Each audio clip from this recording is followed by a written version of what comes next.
Hi, I'm Keith Cotter and welcome to the HSB Academy tutorial session. In this session we're going to talk about linked files and how you can frame within a linked file in hsbDesign. Let's take a look and see. In front of me I have a simple architectural set of walls with no framing information whatsoever on them, and the file that I have them saved in is a file just called source in this case.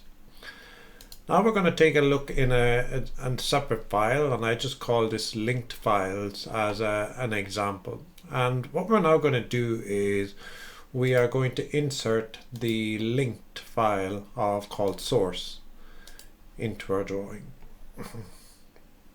This will not link in because currently this drawing here is open, so let's close this down and save the drawing itself. So once more we link in the file and we link in the source file. It's okay. And currently on this display we have walls turned off, so let's turn on our wall, and hence we get our walls from the link file. And you can see here that this is one complete bounding box in itself. Okay, so the idea here is in this linked file we already have set up a framing style.